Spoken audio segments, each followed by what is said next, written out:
গতকালকে আমরা ভগবানের হেরা পঞ্চমী লীলা শুনেছি। আজকে শুনুন রঘুদাসের কাহিনী। রঘুদাস ভগবানের এক সখ্য ভক্ত ছিল রঘুদাস। রঘুদাস যখন পুরীতে ছিল, পুরীতে থাকাকালীন একদিন পুরী মন্দিরে গেছেন। পুরী মন্দিরে দেখছেন সিংহাসনে তিনি রাম লক্ষ্মণ সীতাকে বেদিতে দেখছেন। তখন থেকে রঘুদাসের দৃঢ় বিশ্বাস হয়েছিল যে এই জগন্নাথ ভগবান রামচন্দ্র থেকে অভিন্ন,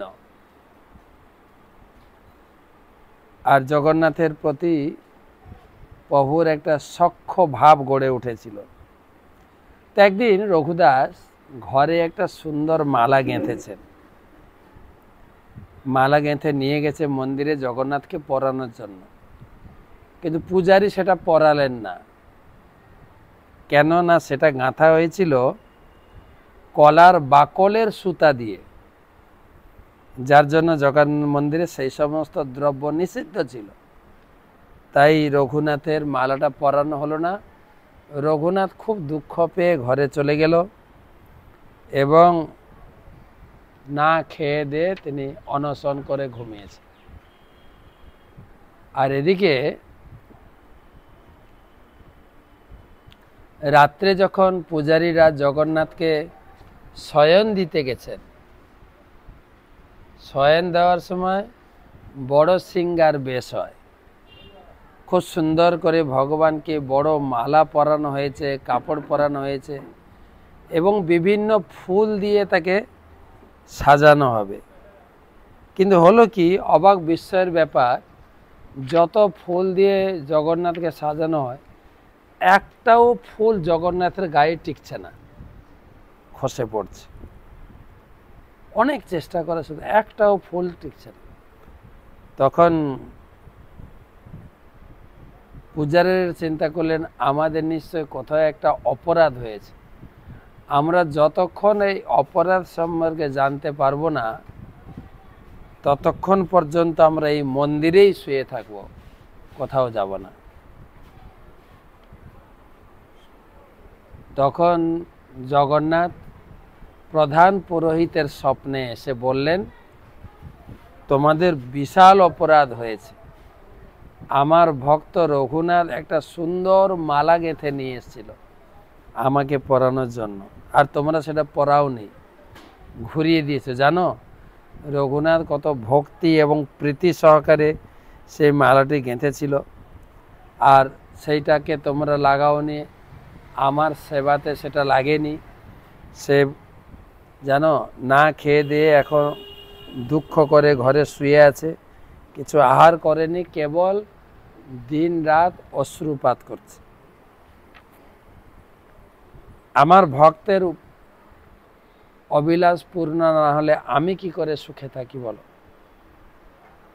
তৎক্ষণাৎ পূজারী উঠলেন, সমস্ত পূজারীদের জানালেন যে রঘুনাথের কথা। আর একজন পূজারী ছুটে গিয়ে রঘুনাথের কাছে বললেন, ভগবান জগন্নাথ তোমার মালা পরার জন্য অপেক্ষা করছেন, তুমি নিয়ে চলো মালাটা। রঘুনাথ খুব খুশি হলেন এবং জগন্নাথকে সুন্দর করে সাজানোর জন্য আবার সব ফুল টুল লাগানো হল। একবার রঘুনাথ খুব গুরুতর অসুখে পড়ে গেল, আর এতটাই স্বাস্থ্য তার ভেঙে গেল, দাঁড়াবার শক্তি ছিল না, শয্যাতেই মলমূত্র ত্যাগ করে দুর্গন্ধ হয়ে গেছে, আর রোগ পীড়ায় কাতর হয়ে ঘন ঘন অচৈতন্য হয়ে পড়েছিল। সে নিজেকে কিছু মতে কিছুই করতে পারছিল না। সে সময় একটি ছোট্ট বালক রঘুনাথের সেবা করতে এলো। বালকটি তার বিছানা পরিষ্কার করে দেওয়া, গায়ে চন্দন মাখিয়ে দেওয়া, সব কিছু পরিষ্কার করে সেই ঘরটা আবার সুগন্ধে পূর্ণ করে তুলেছিল। আর তার একটু রোগ ভালো হতে সে বুঝতে পারলো এই বালকটি হচ্ছে স্বয়ং জগন্নাথ। একদিন সে বালকের হাত ধরেছেন, দিয়ে বলছেন, আরে তুমি আমাকে যদি সাহায্য করতে চাও, আমার রোগটা তো ভালো করে দিলে হয়ে যেত, তা না করে আমাকে রোগে ফেলেছ, আবার আমার সেবা করে আমাকে আরো পাপিষ্ট করছো। জগন্নাথ বললেন, হ্যাঁ, আমি ইচ্ছা করলে তোমাকে রোগ মুক্ত করতে পারি, কিন্তু আমি তোমার সকল প্রারব্ধ কর্ম নাশ করতে চাই, যাতে তুমি এই জীবনেই আমার কাছে ফিরে আসতে পারো। আর তাছাড়া ভক্ত যেরকম আমার সেবা করে আনন্দ পায়, আমিও আমার ভক্তের সেবা করে আনন্দ পাই। তো সেই জন্য আমিও সবসময় অনুভব করি আমার থেকে আমার ভক্তের কোনো পার্থক্য নেই। এইভাবে রঘুনাথের সঙ্গে খুব সখ্যতা। আর রঘুনাথ খুব সরল, ছোট্ট বালকের মতো সরল। জগন্নাথের তার সম্পর্ক ছিল বন্ধুত্বপূর্ণ। কখনো কখনো দুজন মিলে খেলাধুলা করতেন। আর এইভাবে রঘুনাথকে সমাজে ভগবানের সখা বলে জানত, জগন্নাথের সখা। একবার জগন্নাথ রঘুনাথের কাছে এলেন, বললেন, রঘু, আজকে একটু ইচ্ছা হচ্ছে রাজার বাগানে কাঁঠাল চুরি করে খাবো। তো রঘু বলছেন, তুমি যদি কাঁঠাল খেতে চাও রাজাকে বললেই হয়, রাজা তো একটা কাঁঠাল এনে দিতে পারে তোমাকে, তো চুরি করে খাবে কেন? তো জগন্নাথ বলছে, আরে তুমি বুঝলে না, আমার কৃষ্ণলীলাতে আমার বাড়িতে গাই গরুর অভাব ছিল বলো, কিন্তু তবু আমি মাখন চুরি করে খেতাম। চুরি করে খাওয়ার মজাটাই আলাদা। তো তোমাকে শেখাবো, চলো, চুরি করে খাওয়ার আনন্দটা কি। তো রঘু কি বলছে, ঠিক আছে চলো। দুজন চুপি চুপি করে রাজার বাগানে ঢুকেছে। যে রঘুকে বলছে, রঘু তুমি গাছে উঠো আর আমি নিচে থাকবো, তুমি সারা গাছ পছন্দ করবে একটা ভালো কাঁঠাল, আর তুমি যখন নিচে ফেলবে আমি ধরে নেব। তো রঘু গাছে উঠেছে, চাপা গলায় বলছে, জগন্নাথ তুমি রেডি? বলছে, হ্যাঁ রেডি। বলে, আমি ভালো একটা কাঁঠাল ফেলছি। যেই উপর থেকে কাঁঠালটা ফেলেছেন, জগন্নাথ অন্তর্ধান হয়ে গেছে।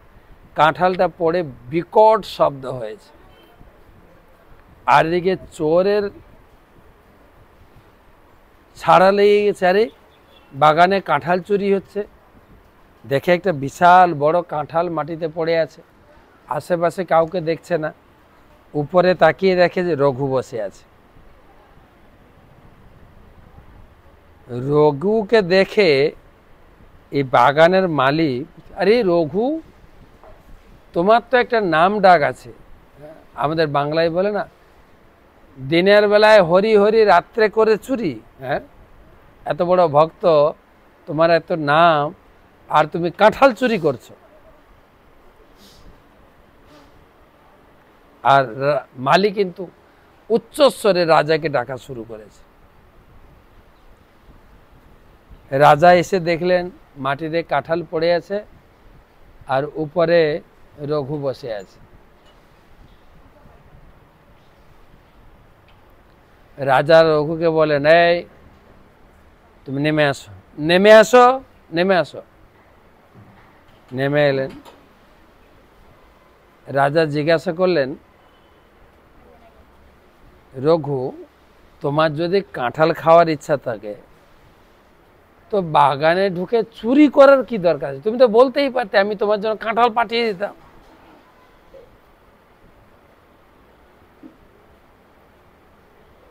রঘু কি উত্তর দেবে? রঘু তো রাজাকে বলছে, শুনুন, আপনার জগন্নাথের কথা শুনুন। জগন্নাথই এই প্রস্তাবটা আমাকে দিল, চলো না একটু কাঁঠাল চুরি করে খাবো।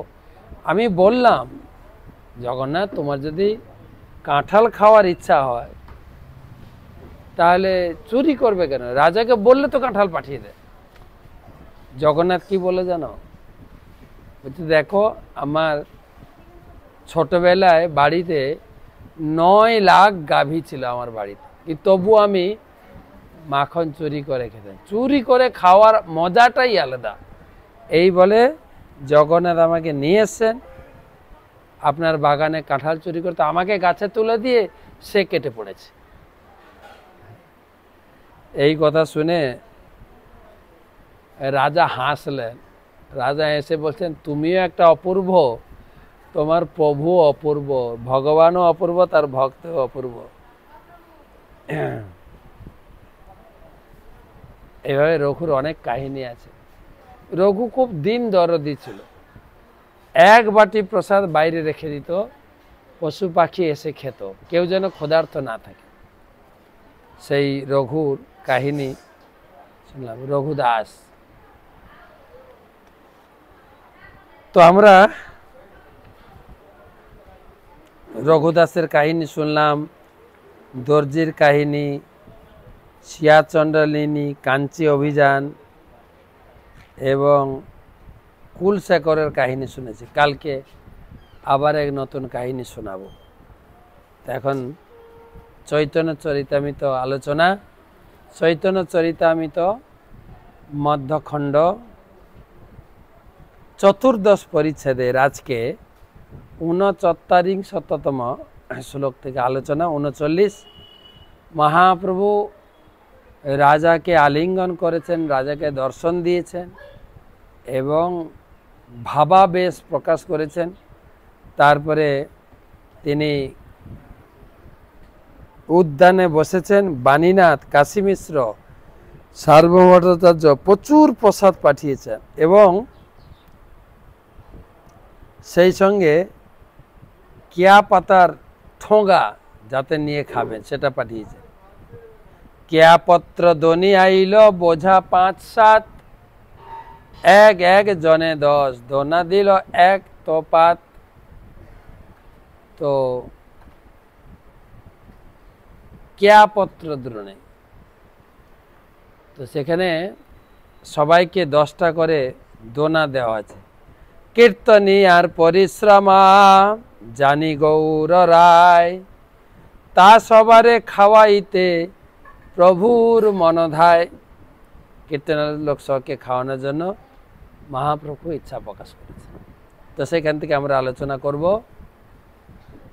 বন্দে অহম শ্রী গুরু শ্রীযুত পদকমলম শ্রীগুরূন বৈষ্ণবাংশ্চ শ্রীরূপম সাগ্রজাতম সহগণ রঘুনাথান্বিতম তম সজীবম সাদ্বৈতম সাবধূতম পরিজন সহিতম কৃষ্ণ চৈতন্য দেবম শ্রী রাধা কৃষ্ণ পাদন সহগণ ললিতা শ্রী বিশাখান্বিতাংশ্চ। নমো ওং বিষ্ণুপাদায় কৃষ্ণ প্রেষ্ঠায় ভূতলে শ্রীমতে ভক্তি বেদান্ত স্বামী নীতি নামিনে। নমস্তে সরস্বতী দেবে গৌরবাণী প্রচারিণে নির্বিশেষ শূন্যবাদী পাশ্চাত্য দেশ তারিণে। ওম নীলাচল নিবাসায় নিত্যায় পরমাত্মনে বলভদ্র সুভদ্রাভ্যাম জগন্নাথায় তে নমঃ। ওম শ্রী কৃষ্ণ চৈতন্য প্রভু নিত্যানন্দ শ্রী অদ্বৈত গদাধর শ্রীবাসাদি শ্রী গৌর ভক্তবৃন্দ। হরে কৃষ্ণ कृष्ण कृष्ण हरे हरे हरे राम राम राम हरे हरे। नमो विष्णुपादाय कृष्णप्रेष्ठाय भूतले श्रीमते जयपताका स्वामिनिति नामिने। नमाचार्यपादाय निताय कृपाप्रदायिने गौरकथा धामदाय नगरग्रामतारिणे।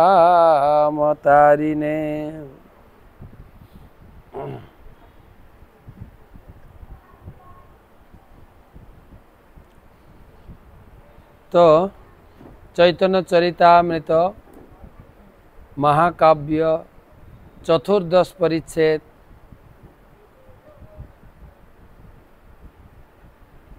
मध्यलीला चतुर्दश परिच्छेदेर 38 श्लोक থেকে কীর্তনিয়ার পরিশ্রমা জানি গৌর রায় তা সবারে খাওয়াইতে প্রভুর মনধায়। যারা কীর্তন করেছিল তাদের অনেক পরিশ্রম হয়েছে, তো তাদেরকে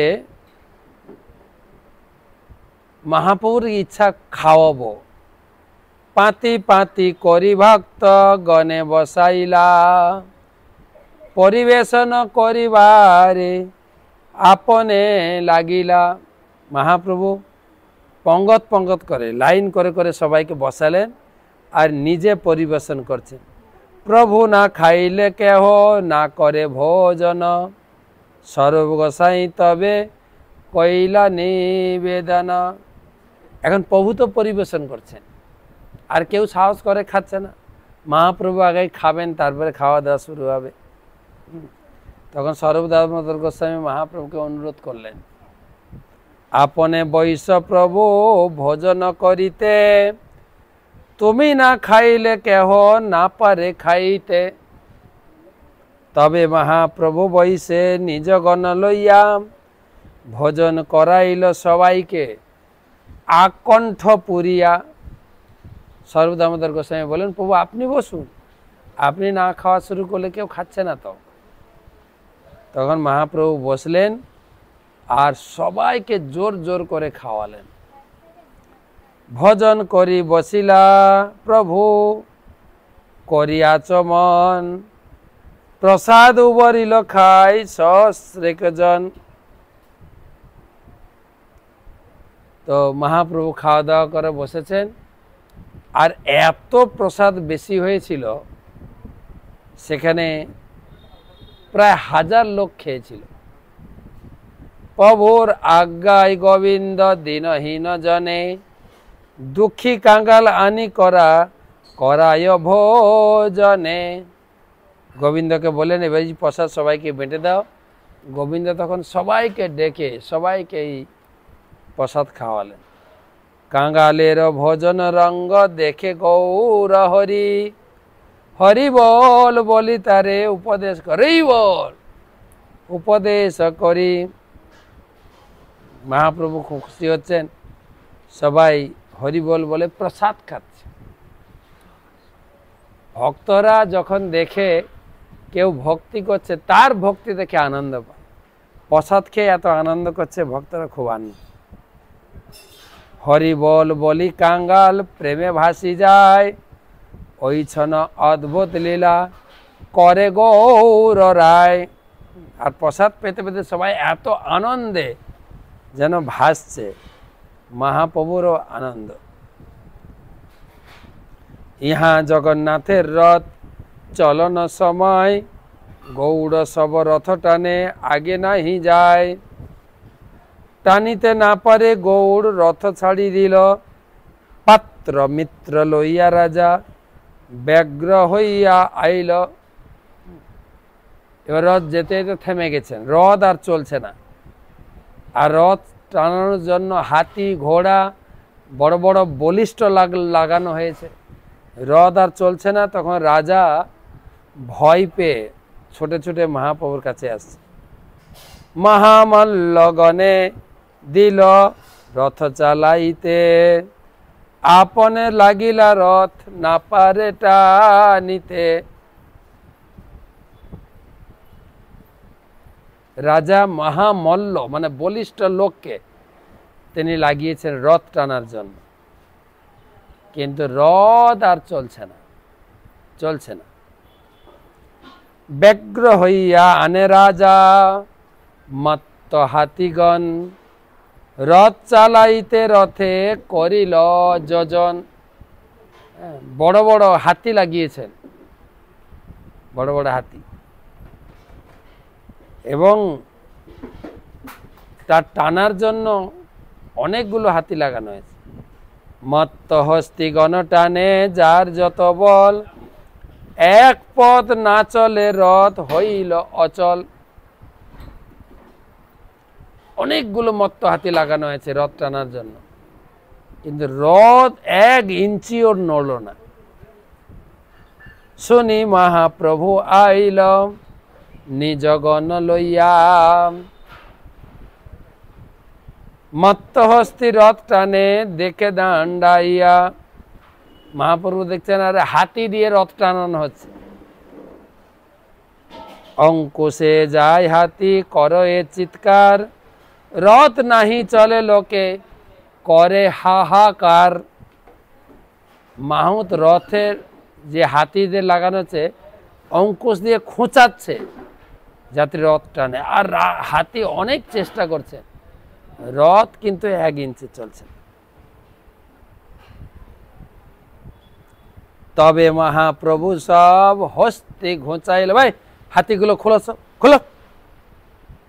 নিজ গণে রথ টানিবারে দিল, রথের দড়িটা সব ভক্তদেরকে ধরালো, তোমরা সামনে টানো। আর মহাপ্রভু কি করলেন, আপনে রথের পাছে ঠেলে মাথা দিয়া, হড় হড় করি রথ চলিল ধাইয়া।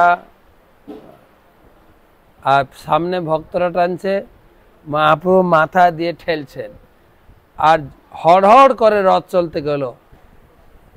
জগন্নাথ দেব কি জয়। ভক্তগণ কাছি হাতে করি মাত্র ধায়, আপনে চলিল রথ টানিতে না পায়। ভক্তরা তো রথের দড়িটাকে কেবল ধরে রেখেছিল, রথ এমনি চলছে, রথকে টানতে হচ্ছে না। আনন্দে করয় লোক জয় জয় ধ্বনি, জয় জগন্নাথ বলেন, জয় জগন্নাথ, জয় জগন্নাথ। বই আর নাহি শুনি, সবাই রথ টানছে আর জয় জগন্নাথ বলে কীর্তন করছে। নিমেষ তো গেল রথ গন্ডিচার দ্বার, চৈতন্য প্রতাপ দেখি লোকে চমৎকার। নিমেষের মধ্যে রথ গুন্ডিচাতে পৌঁছে গেল। যেই রথ কতগুলো হাতি দিয়ে টানানো যায়নি, মহাপ্রভু মাথা দিয়ে ঠেলে দিলেন। আর সেইটা দেখে সবাই অবাক হয়ে গেছেন চৈতন্য মহাপ্রভুর প্রতাপ। জয় গৌরচন্দ্র জয় শ্রীকৃষ্ণ চৈতন্য, এই মতো কোলাহল লোকে ধন্য ধন্য। দেখিয়া প্রতাপ রুদ্র পাত্র মিত্র সঙ্গে, প্রভুর মহিমা দেখি প্রেমে ফুলে অঙ্গে। প্রতাপরুদ্র মহারাজ তিনি দেখছেন, আরে বাপ, মহাপ্রভুর কি প্রতাপ, আর সে মহাপ্রভুর এই প্রতাপ দেখে তার শরীরে কাঁটা দিয়ে উঠেছে, সারা শরীর যেন একদম পুলকিত অঙ্গ। এবারে রথ থেকে জগন্নাথ নামবেন। পাণ্ডু বিজয় তবে করে সেবক গণে, জগন্নাথ বসিলা গিয়া নিজ সিংহাসনে। জগন্নাথ এখন মাসির বাড়িতে গুন্ডিচা মন্দিরে রত্ন সিংহাসনে বসেছেন। সুভদ্রা বলরাম নিজ সিংহাসনে আইলা, জগন্নাথের স্নান ভোগ হইতে লাগিলা। তারপরে বলরাম নামলেন, সুভদ্রা, 3 জন যখন মন্দিরে নেমে বসলেন, তখন স্পেশাল ভোগ লাগানো হলো জগন্নাথ। আঙ্গিনাতে মহাপ্রভু লইয়া ভক্তগণ আনন্দে আরম্ভ কইল নর্তন কীর্তন।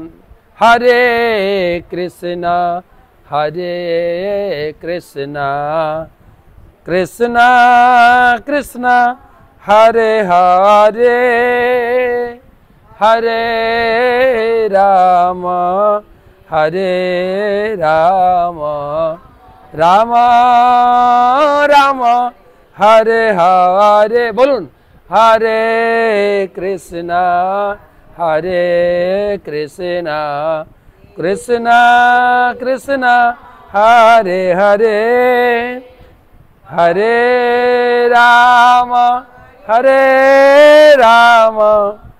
রাম রাম হরে হরে।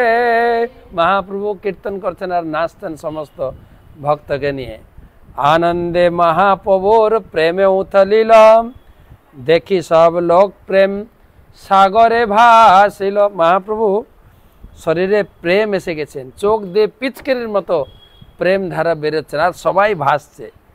নিত্য করি সন্ধ্যাকালে আরতি দেখিল, আই টোটা আসি প্রভু বিশ্রাম করিল। টোটা মানে বাগান। জগন্নাথ যখন সিংহাসনে বসে গেলেন, সেই গুন্ডিচা মন্দিরের আশেপাশে বাগানে মহাপ্রভু গিয়ে বিশ্রাম করলেন। অদ্বৈতাদি ভক্তগণ নেমন্তন্ন কইল, মুখ্য মুখ্য নবজন নবদিন পাইল। এবারে অদ্বৈত আচার্য আর অন্যান্য স্বরূপ দামোদর যারা যারা পুরীতে বাস করতেন সবাই এসে মহাপ্রভুকে ইনভাইট করলেন, কালকে আমার বাড়িতে প্রসাদ পাবেন। এই করে করে 9 জনের বাড়িতে 9 দিন প্রসাদের নেমন্তন্ন বুকিং হয়ে গেল মহাপ্রভু। আর ভক্তগণ চাতুর্মাস্যে যতদিন এক এক দিন করিল বন্টিন।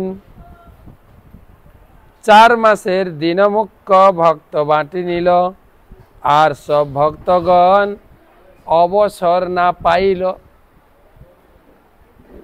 বাকি 4 মাসে অন্যান্য ভক্তরা নেমন্তন্ন করেছিল, কিন্তু এমন ভক্ত কিছু থেকে গেল তারা মহাপ্রভুর নেমন্তন্ন করার দিন খুঁজে পেলেন না, সুযোগ পেল না। একদিন নেমন্তন্ন করে 2-3 মিলি, এই মতো মহাপ্রভুর নেমন্তন্ন কেলি। আর এত লোক নেমন্তন্ন করছে মহাপ্রভুকে, তো একদিনে 2-3 জনের নেমন্তন্ন একসঙ্গে, না হলে তো ভাগ পাচ্ছে না। প্রাতকালে স্নান করি দেখি জগন্নাথ, সংকীর্তনে নিত্য করে ভক্তগণ সাথ। কভু অদ্বৈতে নাচায় কভু নিত্যানন্দে, কভু হরিদাসে নাচায় কভু অচ্যুতানন্দে, কভু বক্রেশ্বর কভু আর ভক্তগণে। ত্রিসন্ধ্যা কীর্তন করে গুন্ডিচা প্রাঙ্গণে। গুন্ডিচা মন্দিরে মহাপ্রভু 3 সন্ধ্যা, সকালে দুপুরে রাত্রে ভক্তদের নিয়ে হরিনাম কীর্তন করতেন, নাচতেন। কিভাবে? ভগবান তো গুন্ডিচা মন্দিরে গেছেন বা মাসির বাড়ি গেছেন, মহাপ্রভু কিন্তু এটা মানতেন না। মহাপ্রভু মানতেন জগন্নাথ গেছেন বৃন্দাবনে। গুন্ডিচা মন্দির মানে বৃন্দাবন। হ্যাঁ, আজকে সকালে আমার গুরুদেবের লেকচার শুনছিলাম, উনি বলছেন গুন্ডিচা মন্দিরে রাধা কৃষ্ণের ছবি থাকতে হবে, কেননা জগন্নাথ গেছেন রাধারানীর সঙ্গে মিলিত হতে। কভু বক্রেশ্বরে কভু আর ভক্তগণে, ত্রিসন্ধ্যা কীর্তন করে গুন্ডিচা প্রাঙ্গণে। বৃন্দাবনে আইলা কৃষ্ণ এই প্রভুর গান, কৃষ্ণের বিরহ স্ফূর্তি হইল অবসান। এই গুন্ডিচা লীলাটা হচ্ছে মহাপ্রভু এইভাবে রয়েছেন। জগন্নাথ বৃন্দাবনে এসে গেছেন, আর বৃন্দাবনবাসীরা যে কৃষ্ণকে হারিয়েছিলেন, কৃষ্ণ চলে গেছিলেন, সেই কৃষ্ণকে তারা পেয়ে গেছে। বৃন্দাবনে শুধু আনন্দ, এখন কৃষ্ণ ফিরে এসছেন বৃন্দাবনে। রাধা কৃষ্ণ কৃষ্ণ লীলা এই হইল জ্ঞানে, এই রসে মগ্ন প্রভু হইলা আপনে। তিনি ভাবে রয়েছেন যে কৃষ্ণের সঙ্গে, কৃষ্ণ এখন বৃন্দাবনে এসে গেছেন, আর মহাপ্রভু তো রাধারানীর ভাব। তো বৃন্দাবনে আনন্দ, নানা ধ্যানে ভক্ত সঙ্গে বৃন্দাবন লীলা, ইন্দ্রদুম্ন সরোবরে করে জল খেলা। বিভিন্ন ভাবে সারাদিন এই বৃন্দাবন, বৃন্দাবন মানে গুন্ডিচা মন্দিরে মহাপ্রভু শুধু কীর্তন করতেন, নাচতেন, আর কখনো কখনো ভক্তদেরকে নিয়ে সেই ইন্দ্রদুম্ন সরোবরে স্নান করতেন, জল কেলি করতেন। আপনে সকল ভক্তে সিঞ্চে জল দিয়া, সব ভক্ত সিঞ্চে চৌদিকে বেড়িয়া। মহাপ্রভু মাঝখানে থাকতেন, আর গোল হয়ে সেই পুষ্করিণীতে মহাপ্রভু সবাইকে জল ছুঁড়তেন, আর সবাই মহাপ্রভুকে জল ছুঁড়তেন। আপনে সকল ভক্তে সিঞ্চে জল দিয়া, মহাপ্রভু নিজে হাতে সবাইকে জল ছুঁড়ছেন, আর সকল ভক্তগণ সিঞ্চে চৌদিকে বেরিয়ে, আর গোল হয়ে সব ভক্তরা মহাপ্রভুকে জল মারছেন। কভু এক মণ্ডল, কভু অনেক মণ্ডল, জল মুন্ডক বাদ্যে বাজে, বাদ্যে সব বাজায় করতাল। কখনো একটা মণ্ডপ, কখনো অনেক মণ্ডল, আর সব জলে থাপ্পড় মারতেন, আর সুন্দর আওয়াজ হতো। এটা খুব মজা লাগে।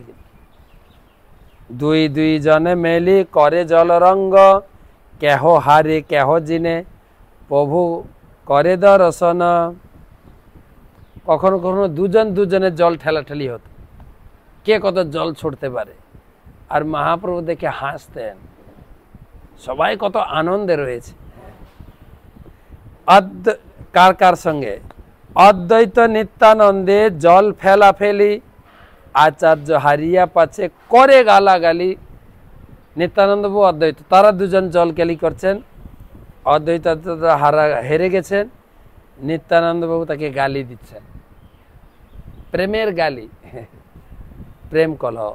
বিদ্যানিধির জল কেলি স্বরূপের সঙ্গে, দত্ত গুপ্ত দত্তে মানে মুরারি গুপ্ত না বাসুদেব গুপ্ত, গুপ্ত দত্তে জল কেলি করে দুইজনে। একটা হচ্ছে বিদ্যানিধি স্বরূপ দামোদর সঙ্গে, তারপরে নিত্যানন্দ অদ্বৈতের সঙ্গে, তার মুরারি গুপ্ত বাসুদেব দত্তের সঙ্গে। এইভাবে দুজন দুজন জল কেলি করছে। শিবা সহিত জল খেলে গদাধর, রাঘব পণ্ডিত সনে খেলে বক্রেশ্বর, সার্বভৌম সঙ্গে খেলে রামানন্দ রায়। গাম্ভীর্য গেল দোহার হইল শিশু প্রায়, মহাপ্রভু তা দোহার চাঞ্চল্য দেখিয়া, গোপীনাথ আচার্য কিছু কহে ন হাসিয়া। সর্বভট্টাচার্য আর রামানন্দ রায় তারা দুজন জল খেচ্ছে, আর সেইটা দেখে মহাপ্রভু গোপীনাথ আচার্যকে বলছেন, দেখো দুজন বড় বড় পণ্ডিত, কিন্তু জল খেলতে গিয়ে বালকের মতো হয়ে গেছে। দেখো পণ্ডিত গম্ভীর দুহে প্রামাণিক জন, বাল্য চাঞ্চল্য করে করাহ বর্জন। গোপীনাথ কহে তোমার কৃপা মহাসিন্ধু, উচ্ছলিত করে যাবে তার এক বিন্দু। গোপীনাথ বলছেন, মহাপ্রভু এটা তোমার কৃপা, নাহলে সার্বভৌম ভট্টাচার্যের মতো লোক যে পণ্ডিত তার্কিক মায়াবাদী, সে এখন কৃষ্ণ ভক্তের সঙ্গে জল কেলি করে আনন্দে মজে আছে। মেরু মন্দর পর্বত ডুবাই যথা তথা, এই দু গণ্ড শৈল ইহার কা কথা।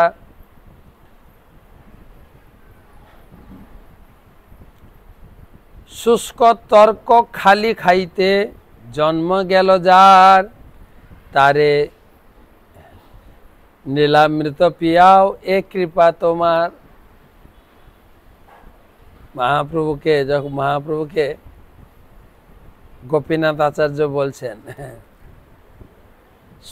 শুষ্ক তর্ক খালি খলি, খলি শুষ্ক তর্ক খলি, খলি মানে খৈল, সর্ষে মাড়াই হয় না, সর্ষে থেকে তেল বেরিয়ে গেলে বাকি বর্জ্য পদার্থ খৈল বলে। যে শুষ্ক খোল খেত তাকে তুমি কৃষ্ণ ভাবনামৃতের অমৃত পান করিয়েছ। হাসি মহাপ্রভু তবে অদ্বৈতে আনিল, জলের উপরে তারে শেষ শয্যা কইল। অদ্বৈত আচার্যকে ডেকে শুয়ে তার কোলে মহাপ্রভু বসেছেন। অদ্বৈত নিজ শক্তি প্রকট করিয়া মহাপ্রভু লইয়া বলে জলেতে ভাসিয়া। অদ্বৈত জলের উপর শুয়ে আছেন, তার কোলে মহাপ্রভু, আর অদ্বৈত সারা পুকুর ঘুরে বেড়াচ্ছে। এই মতো জল ক্রীড়া করি কতক্ষণ, আইটোটা আইলা প্রভু লইয়া ভক্তগণ। পুরী ভারতী আদি যত মুখ্য ভক্তগণ, আচার্যের নিমন্ত্রণে করিলা ভোজন। সবাই একটু বিশ্রাম নিলেন। মহাপ্রভু স্নান করে এলেন, এসে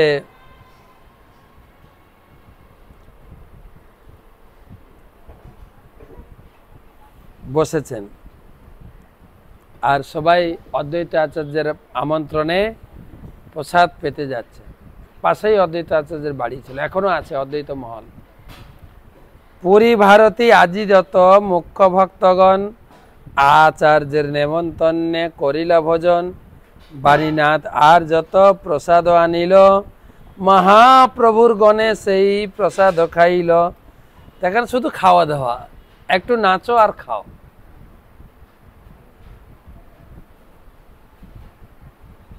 নাচো গাও ভক্ত সঙ্গে কর সংকীর্তন, বড়ই মধুর মহাপ্রভুর অবচন।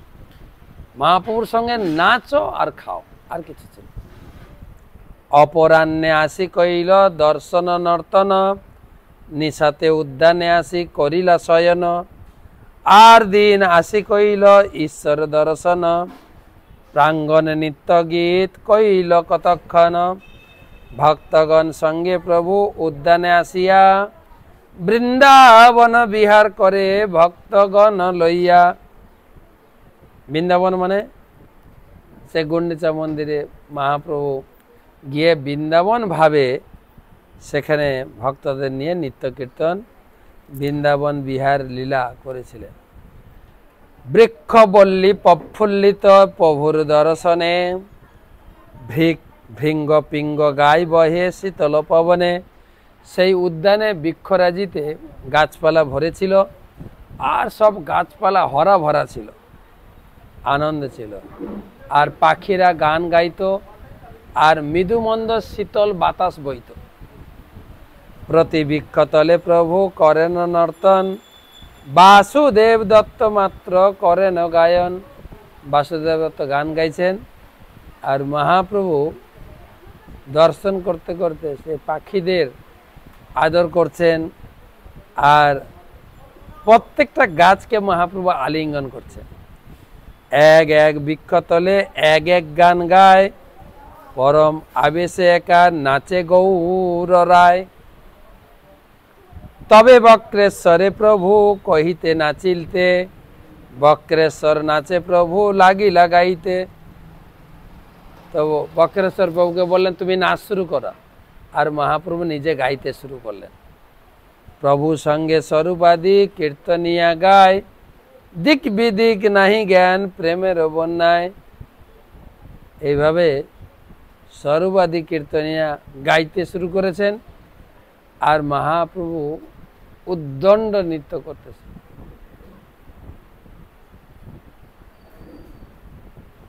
এই মতো কতক্ষণ করি বনলীলা, নরেন্দ্র সরোবরে গেলা করিতে জল খেলা। তো আজকে এই পর্যন্ত রাখি, আমাদের টাইম তো হয়ে গেছে। আপনারা গুন্ডিচা মন্দিরে রথ টান কি বলে জগন্নাথ দর্শন করছেন, প্রসাদ পাচ্ছেন আশা করি। আমি তো এক একটা মন্দিরের এক গুন্ডিচা দর্শন করছি।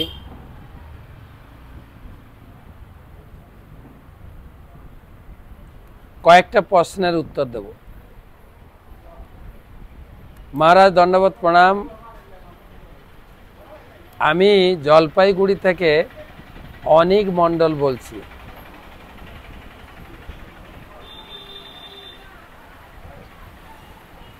আমার প্রশ্ন হলো, আমি অনেক কৃষ্ণ ভক্তদের দেখি যে তারা সন্ধ্যার পর শিব ঠাকুরের পূজা করে না। আমিও যদি সন্ধ্যার পর ঠিক শিব ঠাকুরের পূজা না করি তাহলে কেন প্রবলেম আছে? প্রবলেম তো আমার নেই, প্রবলেম তো শিবের। আপনি পুজো না করলে শিব ঠাকুর বলবেন, আমাকে কেন জিজ্ঞাসা করছেন? তবে আমাদের গুরুবর্গ বলেছেন যে কৃষ্ণ পূজা করলে আর কোনো কিছু পূজা করার দরকার হয় না। যস্মিন তুষ্টে জগৎ তুষ্ট, শাস্ত্রে বলা হয়েছে। প্রাণপহারাচ্চ যথেন্দ্রিয়াণা যথার তরুর মূল নিষেচনেন তৃপ্তন্তি দস্কন্দ ভুজোপশাখা। গাছের গোড়ায় জল দিলে যেরকম গাছটা পুষ্ট হয়, ঠিক সেই রকম পেটে আহার দিলে যেরকম শরীরটা পুষ্ট হয়, ঠিক সেই রকম কৃষ্ণ পূজা করলে আর কোনো কিছু পূজা করতে লাগে না। তারপরে প্রশ্ন করেছেন গোপাল পাত্র,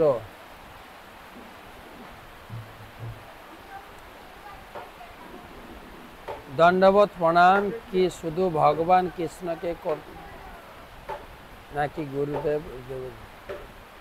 জগন্নাথ দেবের মাসির বাড়ির জায়গার নাম কি? গুন্ডিচা মন্দির।